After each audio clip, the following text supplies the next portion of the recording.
fighter, he moves his words like a prize fighter. The crimson face on the mind inside the cell. The man on the street might just as well be. The man on the street might just as well. The man on the street might just as well be. Outside, outside the walls, out here you don't hear the echoes and calls of the steel eye, tight jaw. Say it all, say it all. And the white paint, plastic saints. Say it all, say it all, say it all, say it all, say it all, say it all, say it all, say it all. Say somebody has got to say it all. Yeah, somebody has got to say it all.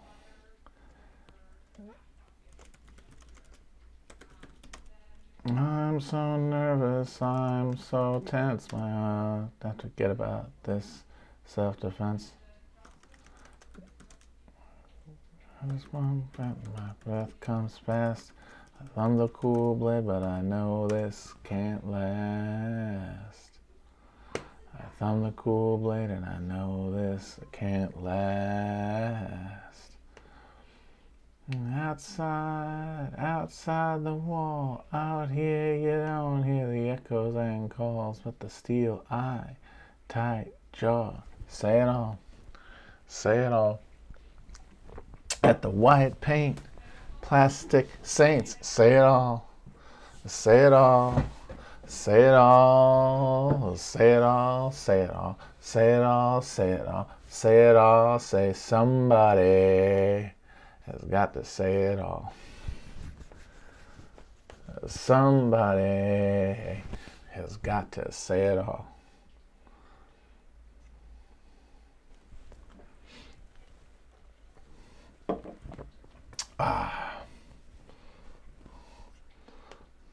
Let me be clear. I'm Barack Obama, and I'm very disappointed in you, the American people. You have not lived up to my expectations of you. Very disappointing to see you fail to carry out my political ideas for you. And honestly, it leaves me very disappointed. And I might have to leave the country until you figured out what's wrong. It's amazing to think about how Obama captured the liberal imagination the way he did. Because his idea of politics, this thing of being our professor, basically, who gives us homework assignments and then grades them, caught on. But it makes sense when you remember that he was there to recreate the Democratic coalition in the aftermath of party politics decaying over the course of the post-70s era, and recapitulating it along this educational line. And so he told a bunch of people who went to school and who fully assimilated the idea that education is virtue and that submitting oneself to the discipline of scholarship is the path towards not only personal virtue, but also worldly success.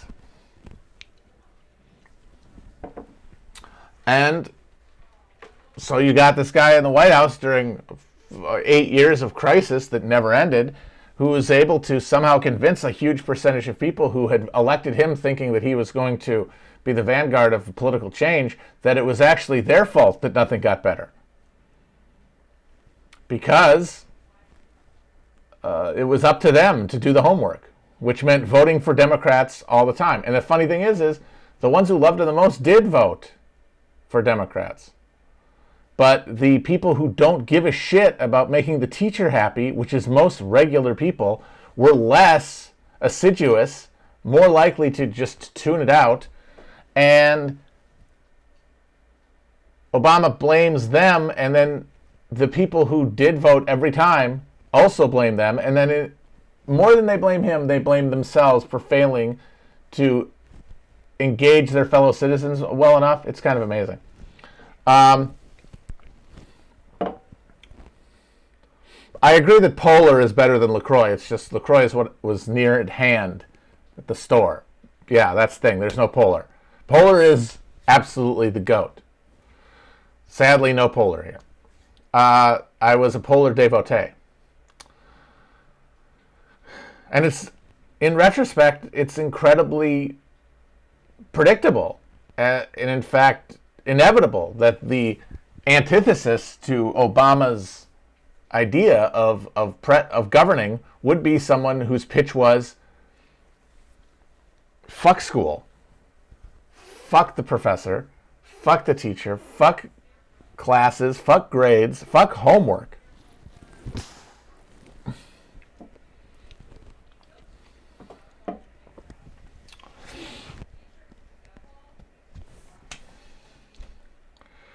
And the real problem for Democrats, like something that at this point is a lacuna in their sight that cannot be rectified because of how fully encapsulated they are at the top from interactions with non-Democrats, like with large D self-identified members of this new professional, it's essentially a professional networking association, the Democratic Party.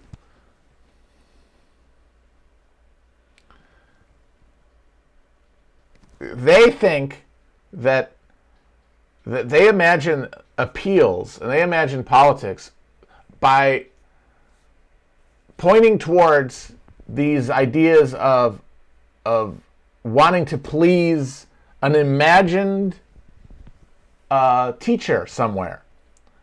Like you should want to do this stuff because it means you're going to get a good grade and people are going to respect you. But if faith in this conveyor belt, this academic conveyor belt, is eroded outside of all of the areas where people have been rewarded by the system, then that internal regulator gets dissolved into nothing.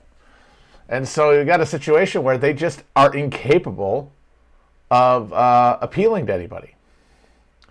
It's wild. Like, the emphasis on the January 6th thing, at the end of the day, boils down to a outrage at violations of propriety that, for most people, have lost salience. They either have embraced direct and open hostility to these institutions, or more people don't care about these institutions. They've checked out. And nothing within the box of things that these people care about can be connected to the real interests and real demands of regular people. So it'll be very interesting to see how they move forward. I mean, they're obviously going to lose the midterms, but 2024 will be very interesting because we've saw with 2020 that it is undialectical to try to do another Obama, because Obama was a thesis of political identity, and then Trump came along demanding some new thing. And instead what they did was try to emphasize a Obama with a different identity constituency. But they were all too separated. So what ended up winning was the husk of the party itself in the form of Biden. But this is the last gasp of that old machine. The machine's gone. It's now Obama's party. They're all Obama's people, except for the ones who are so old that they are not going to be able to, they're not realistic claimers for the mantle.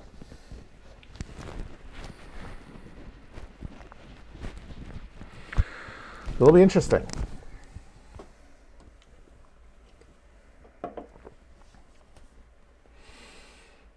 Who's been enjoying spooky season? Who's been enjoying all the terrifying tales of ghouls and goblins that we love this time of year? I know I have.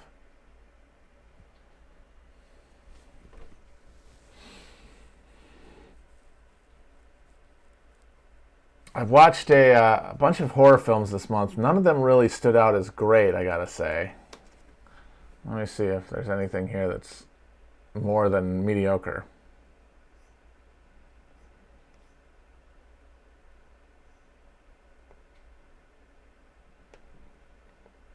Of course, you could argue that like the synthesis of the wannabe Obamas and the Bernie wing would be AOC, but I think that the Bernie part of that coalition has been dispersed, and it's going to be very hard for anyone to rekindle that spirit within the party because of how dramatic the rout was at every level. It's not quite as public as what's happening in England with the Labour Party, but it's of a similar dynamic. So yeah, once again, the national politics, nothing's moving there. No reason to get too carried out. Local politics might be different. Might be reasons to participate in your local political process if there seems to be possibility for daylight given local conditions that can actually be surmised and engaged with by people on the ground. Like the real problem with national politics is that it's such a remove. Like the actual conditions of the debates and the negotiations that make up what we end up getting is so removed from regular people that there's no way for you to even know what's going on. You just get the shadow play in the national press. Like, I mean, I have zero idea what the fuck is going on with this stupid goddamn reconciliation bill, whatever the shit. I have tried to kind of cut myself off from any of that because it's just so inscrutable. All you really know is that the party's funders are strangling a thing that would be good for capital and good for the party generally. But we are at a stage now when party discipline, party ideological structure has largely dissolved. And all that's left are the individual preferences of people within the political, the economic, or within the electoral structure, and then individual preferences among rich people.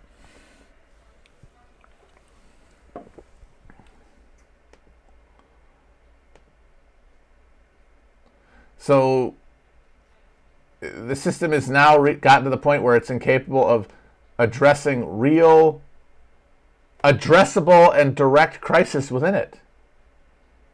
It's pretty wild. All right, I'm looking through some of the horror movies I watched this month. Yeah, not a lot of winners. I liked The Empty Man. I felt like The Empty Man could have been better if it had been like 40 minutes shorter and added more Stephen Root, of course. But I appreciated it for its sort of singularity. But if anybody has a good horror film they would recommend, I would certainly, in the last couple days here before Halloween, I would certainly like to take note. I've seen most of them, of course. There are a couple of classics I've never seen that I watched this month. I gotta say, Phantasm. Phantasm's reputation kind of baffles me. People really like that orb. But the orb is barely in it. The orb only kills one person. I've seen The Sentinel. That's a good one. Slither's great. Halloween 3, obviously. House, yes. Kill List, very good.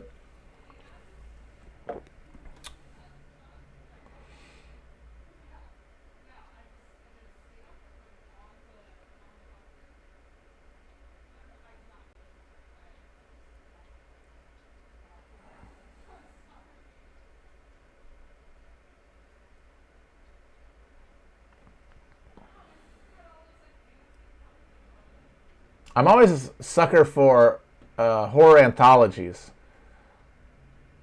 but they're rarely any good. But I still watch them. I'll keep watching that garbage. Exorcist 3, that's amazing.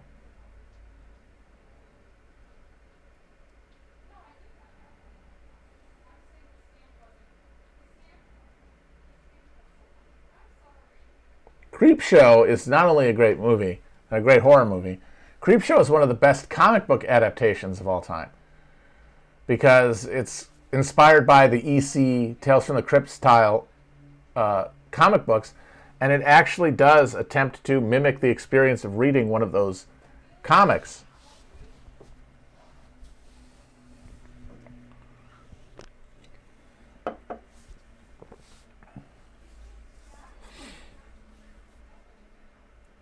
Like, people always want to go crazy for people who want to be revisionist anyway, want to go crazy for the Ang Lee Hulk because it does literal-minded comic book shit, like showing panels and things like that.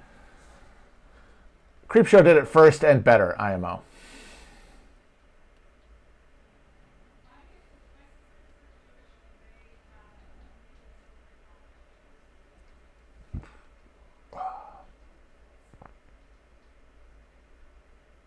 Never been a big Ang Lee fan personally.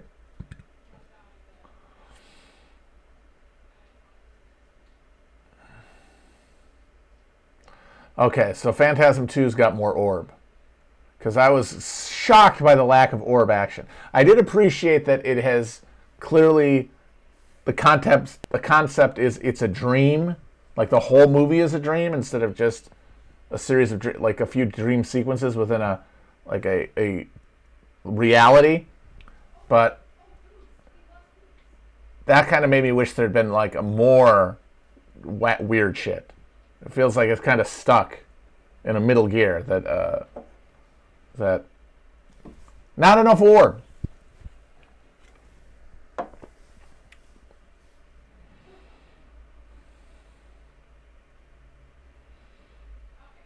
I could definitely see you going overboard with the orbs. You got orbs running around everywhere, but one orb? Come on.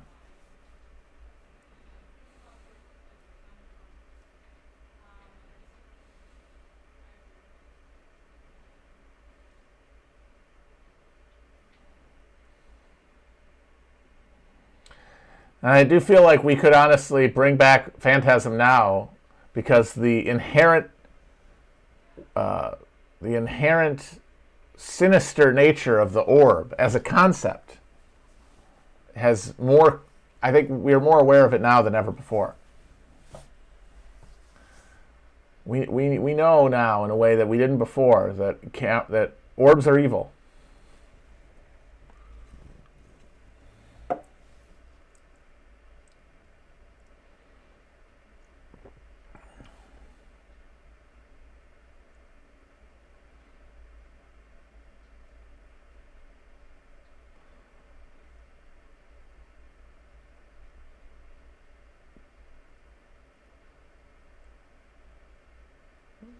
That's a good question. The best Stephen King adaptation. I mean, obviously, the traditional answer is Misery. You got an Academy Award-winning present performance in that movie. And it is pretty good. I don't know if it's my favorite, though. They're mostly very bad. That's the funny thing. I mean, obviously, The Shining. I forgot about The Shining. But of course, that's the Stephen King adaptation that he hated. Sure Shit Isn't the Dark Tower. That was terrible. Stand By Me is really good, and honestly, that's probably the one that I have the most personal affection for because I saw it at the right age and it kind of, had a lingering impact that way. Carrie's also very good.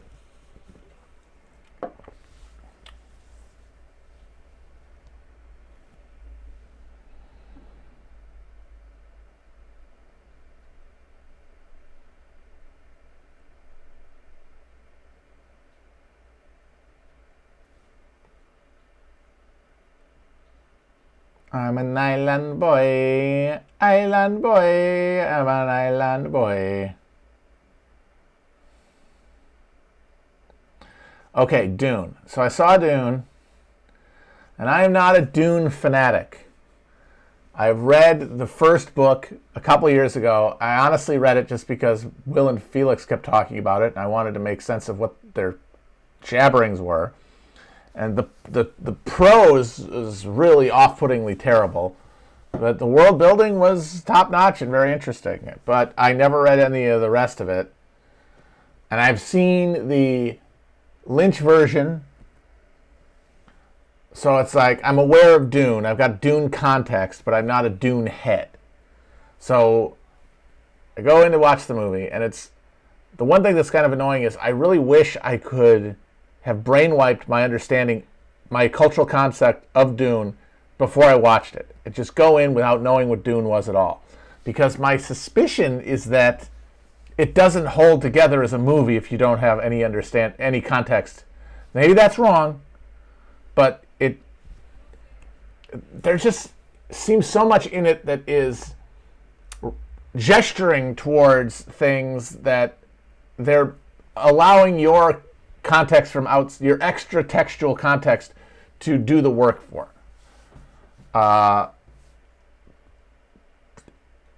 It's a part of my general issue is that it just doesn't feel like a movie. And I feel like it's another piece of evidence that the film as a genre is kind of going away, and how we're creating this new hybrid entertainment form, the new streaming concept that is not TV, but it's not movies either. And this feels like another movement in that direction, towards movies that aren't really movies. And it also definitely shows the anxiety of influence, and how the fact that it's not the first theatrical Dune really hamstrings it in some parts, because I'm sorry, I refuse to believe that the choice to make the Harkonnens, and specifically Baron Harkonnen, very low energy and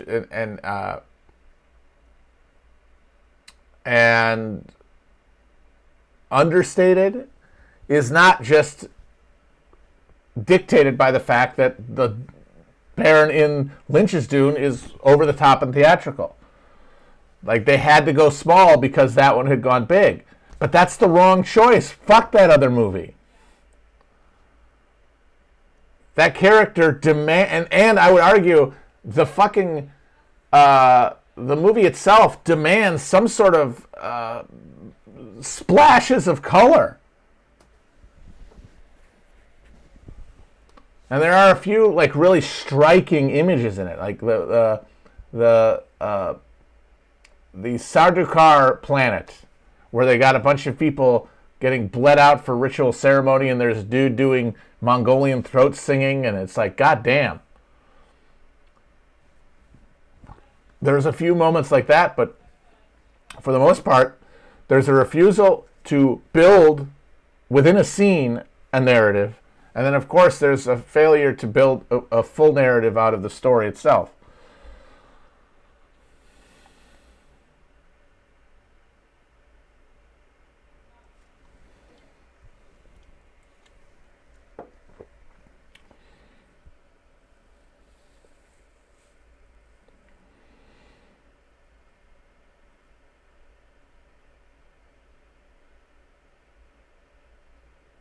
So I'm still waiting for a hero. I'm holding out for a hero in the film world, someone who's going to make a movie. Someone who's going to make an actual film that is a film and not a collection of images that are connected to essentially a marketing strategy for a broader intellectual property portfolio. And that, to me, I'm holding out for a hero. Who is that hero? You know who it is. It's the King, James Cameron. He is the real Kwitzhak Haderach. He is the real Muad'Dib. Fucking James Cameron. James motherfucking Cameron.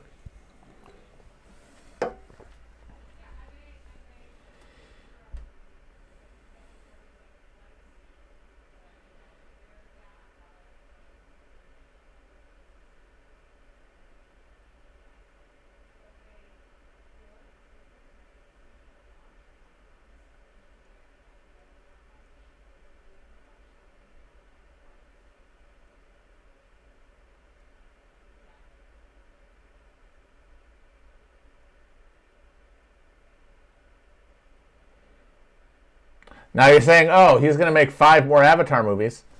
True, but the first Avatar is a complete story. Now, if he does it again, if he does it Avatar 2 and it's like a cliffhanger, that will be disappointing. But I have faith that he is enough of a story smith to not cheap out, to not undermine what he's trying to do by failing to deliver that satisfying narrative conclusion that is what makes a fucking movie a movie.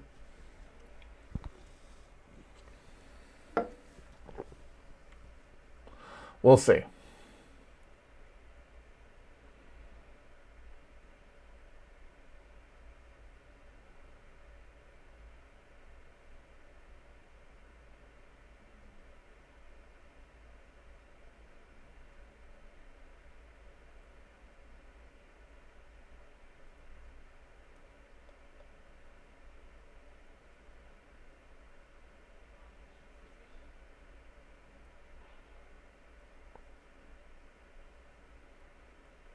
Brand new cherry flavor. I haven't even heard of this.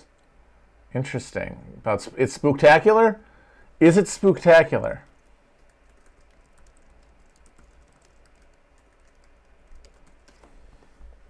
That's really my only question about anything this month.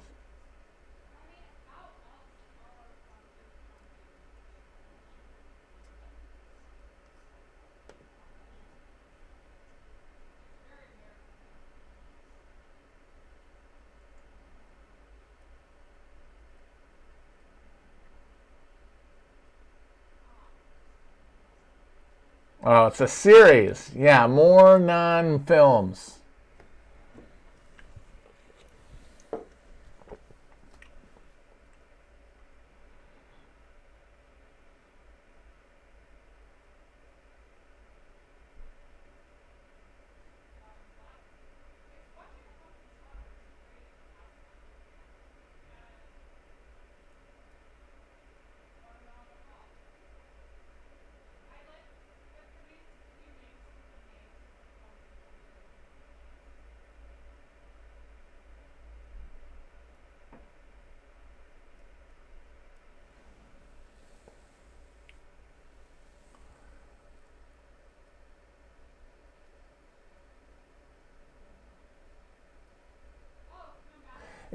Somebody's asking about Brian Landry. I have not been following that case. The only thing I really noted was when they said that while they were looking for his body, they accidentally found the bodies of 5 people who had been missing in other cases.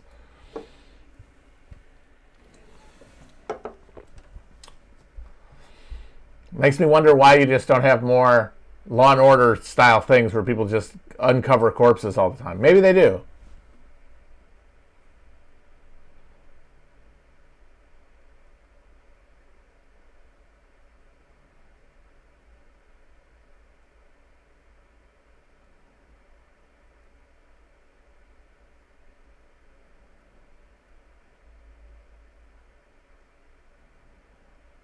9 people. Goddamn.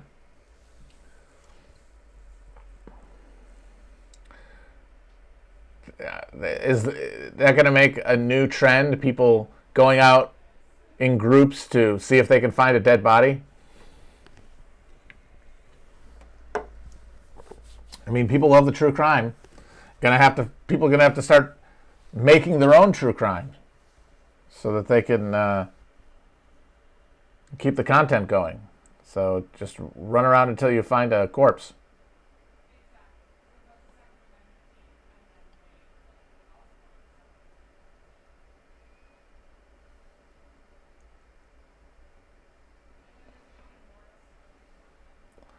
The Mortuary Collection I actually watched.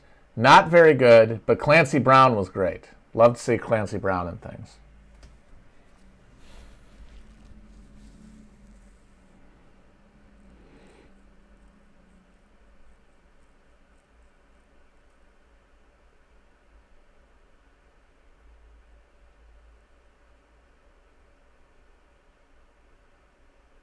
I've heard that I've definitely encountered the theory that the serial killer wave of the 70s is like a government program. What is it called? Program to Kill or something? There's a book about that. I mean, I haven't really looked into it. It's a lot of the times I have a hard time going against just my natural intuitive understanding of these events. And to me, the rise of serial killers in the 70s, which is not just an American phenomenon, does seem to make sense. You know, it was a new era of social alienation. Like it was a world where like technology, physical infrastructural connectivity, mass media were obviously more well developed than they'd ever been, but social bonds were in the process of dissolving. And of course, you have the lead paint deal, where all the people who were coming of age at that point had grown up ingesting lead paint and leaded gasoline in the air and having their brains essentially suffocated.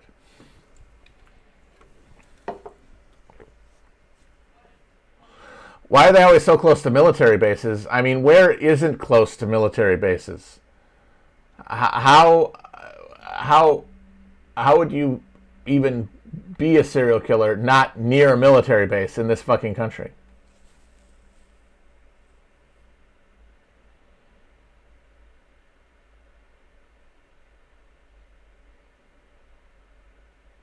Besides, I think that 70s is the era when I think that the CIA did sort of give up on the brain control stuff, not for any moral reasons, and not because they weren't finding, not because there wasn't progress being made, just because it was a relatively inefficient use of resources in a coming moment of genuine mass media communication, i.e. the internet.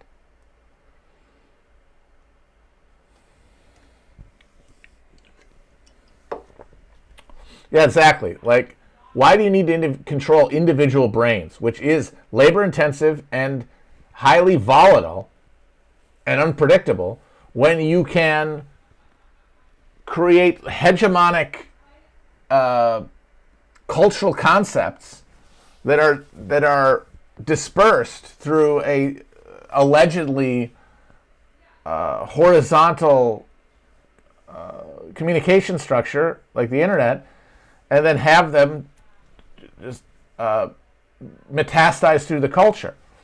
And that's easier. And more importantly, it doesn't need to be predictable on an individual basis the way that tankering with an individual brain does. All you need to do is have a tendency over time for the center of gravity of a given demographic to have a relatively consistent response to an idea. That's all. And then it's done the work.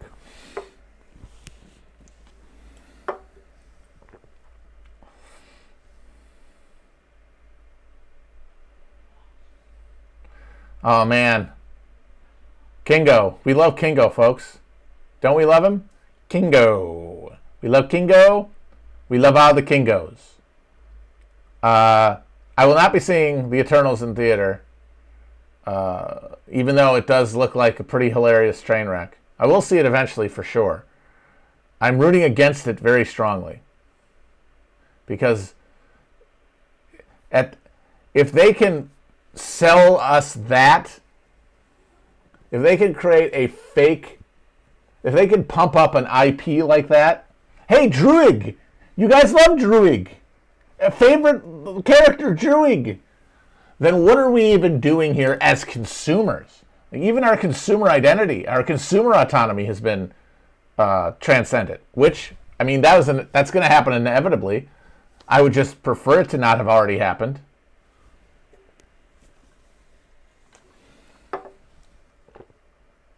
Has Tariq Nasheed said anything about the fact that they finally have a gay Marvel character and he's also black?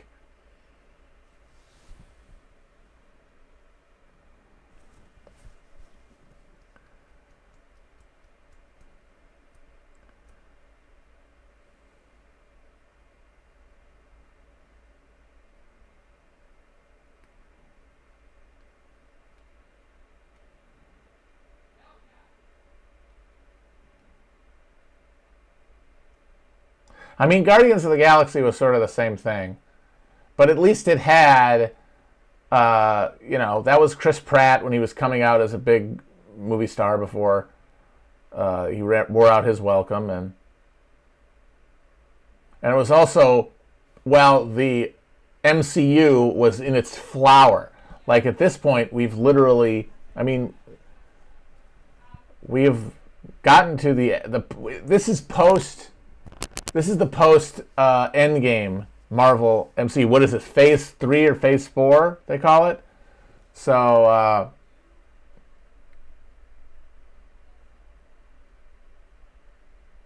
if they can just regenerate interest in these characters who nobody even liked when they were in the comics, then yeah, we are absolute slot piggies, and that's fine. What do we say to the god of content? Not today. So many phases.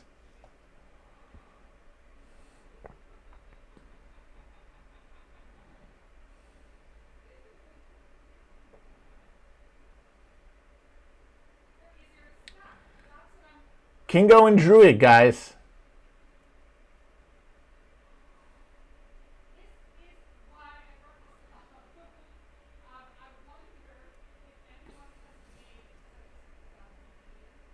I will be seeing the Ghostbusters movie, though. I'm required by law. I need to witness the Muncher.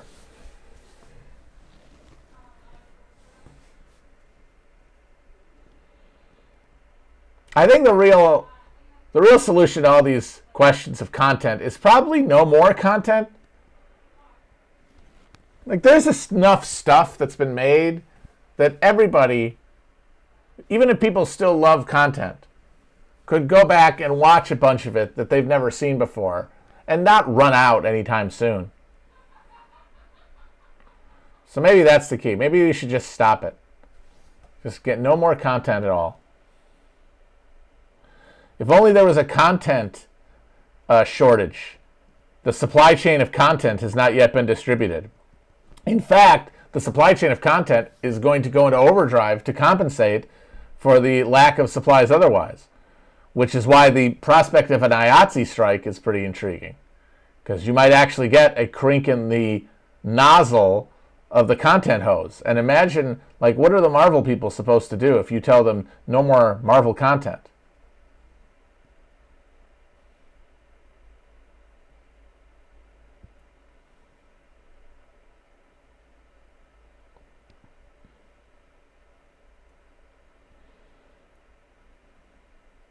Oh shit, is this content? Oh damn it. You got me. This is content. I was thinking more of, scripted stuff and produced projects, because I mean, isn't the trend now towards just watching each other, right? Like all of us watching each other do our weird shit in our lives and have our weird individual personalities and demonstrating our own personalities and preoccupations and talents or whatever they may be. Like, you'd think that as that grew, interest in formal, scripted and budgeted content would go down. And I think, honestly, more than anything, the reason that we still keep making content is because we got to talk about something. Like, that's it. Like, we couldn't have our parasocial, like peer-to-peer entertainment, like on Twitch and like on TikTok and stuff, if it wasn't in a context of reacting to these remaining cultural products. Capital is still necessary, because that's what we can focus on to then have a common vocabulary that can make our individual ramblings or dance moves or whatever the fuck coherent to each other.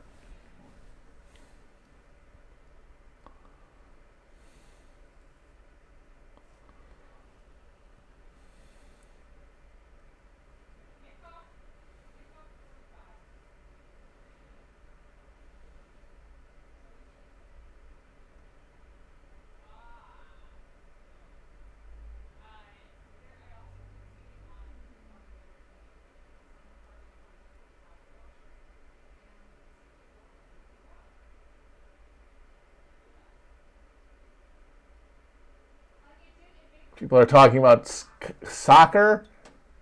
No, thank you. Yeah, if there's spice in our ecosystem, if there's an equivalent to spice, it's not oil, it's content.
Oh man, the Spice Channel. Remember that?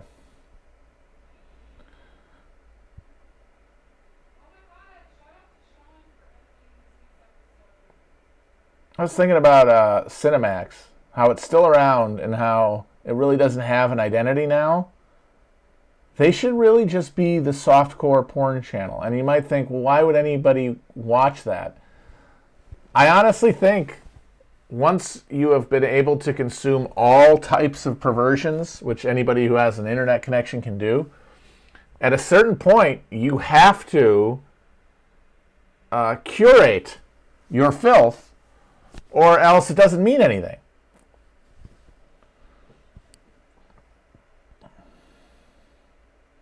So I think that, like, for people who got their brains totally scoured by watching all of the most filthy porn in the world, there might be a appeal to something that is structured and that gives you some story, gives you some narrative, gives you some like performances, and gives you titillation without just total sexual filth.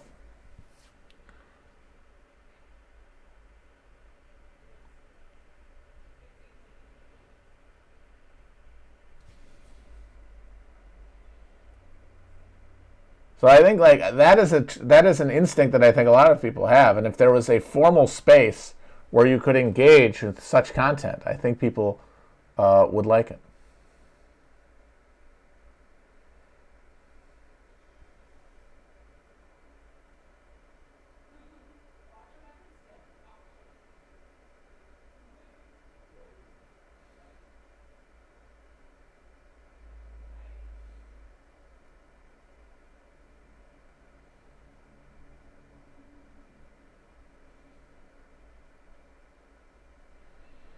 Just where's some saxophone? That's all I want to know.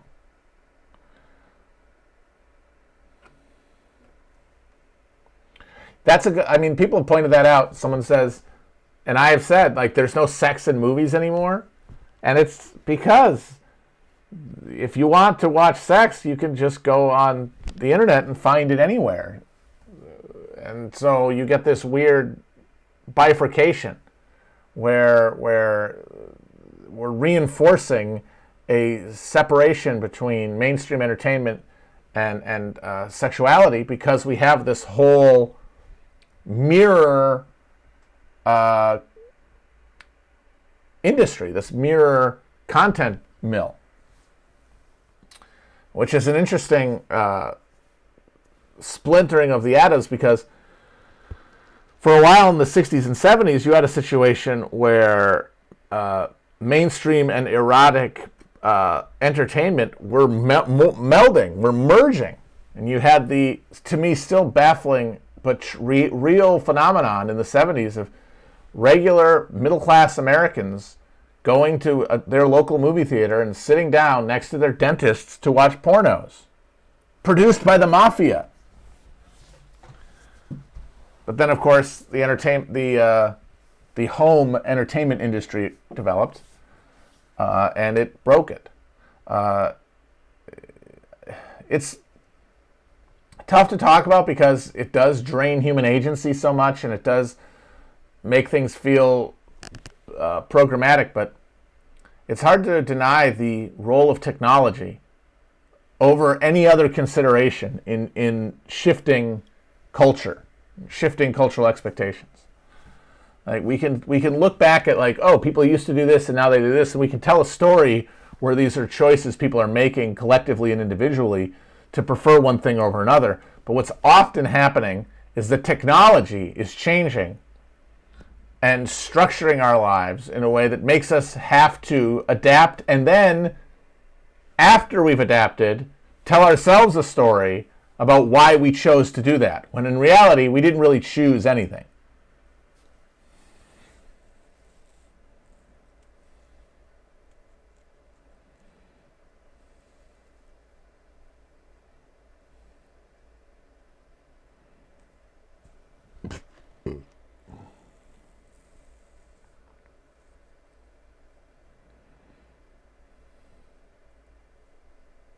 Oh my God, Quibi, but for porn. Great idea.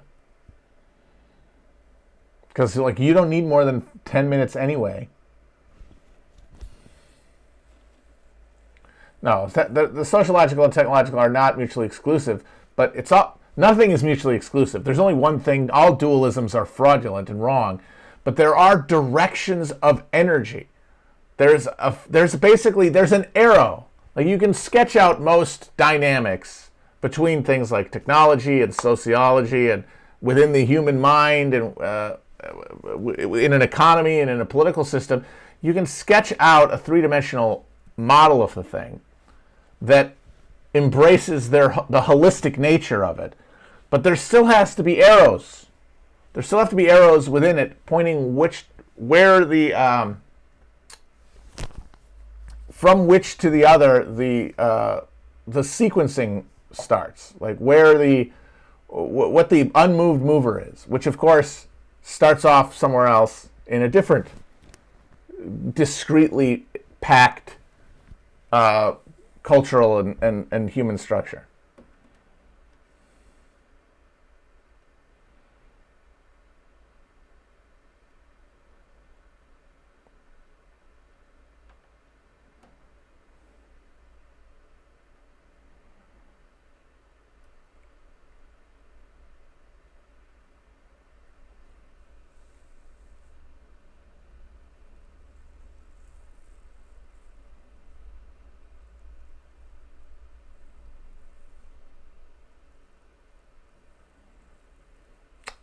But yeah, it does seem like part of that access to all types of sex is that people are just burning out of intimacy as a concept, which you see in the advanced Western societies. Japan, of course, being the flagship, but we're right behind. Just all of our desire to have intimate relationships with one another going away. And the thing is, I don't think we necessarily have less sexual desire. It is just that the component of sexuality that is dependent upon an encounter with another, intimacy in other words, vulnerability, all that stuff, is atrophies as our access to the frictionless sexuality of like the fully internal like aesthetic takes over.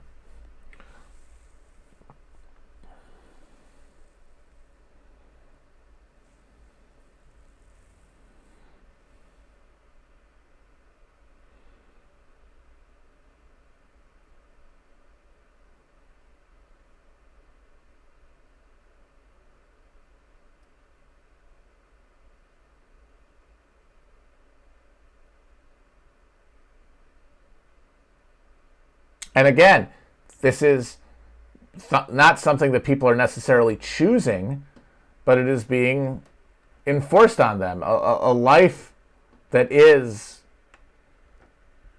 less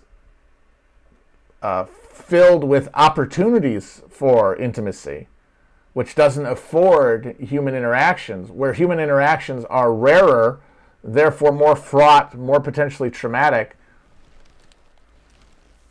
The internal calculus of what to risk, what to focus on, what to be willing to pursue changes.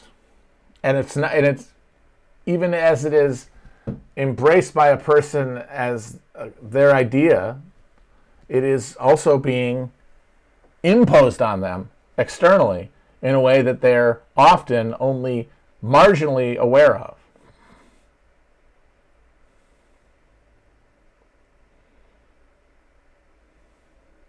Because talking about how you don't have to program people one-to-one and have to then anticipate specific outcomes from individuals being programmed, you can simply create a terrain where there are easier and harder things to do.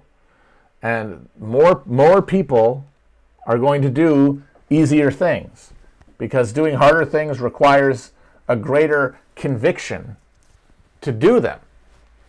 And conviction is what gets drained out of human life entirely as human autonomy gets removed. If you cannot assert your individuality in a meaningful way, then there is no reason to risk suffering, to risk pain, to risk effort that goes unrewarded.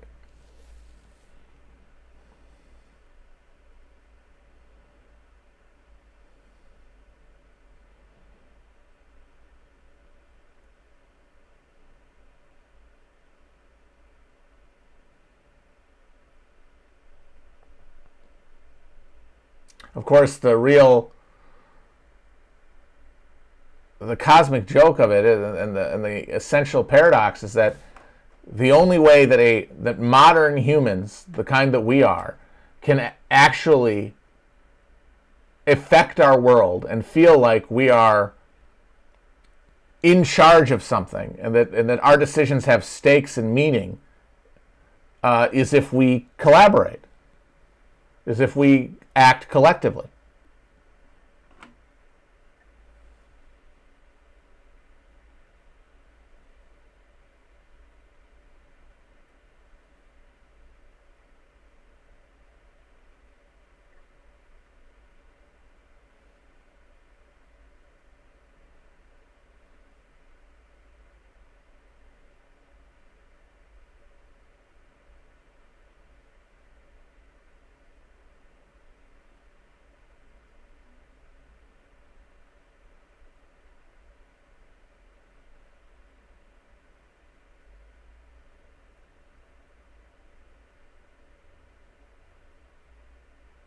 All right, I'm going to sign off here in a minute, but still thinking about a book to read before a chat.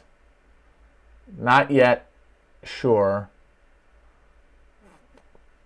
Thing is, I'm doing this podcast project, and I kind of don't want to. I don't know if I want to do something on the chat that is part of that, because then I feel like I might be double doing stuff. But at the same time, it makes the research process easier. I don't know. I'm still thinking about it. Once again, anybody has any good suggestions, please let me know. Maybe doing something completely off the wall might be good. You know what? How about the new David Graeber book? That might be a good idea. R.I.P.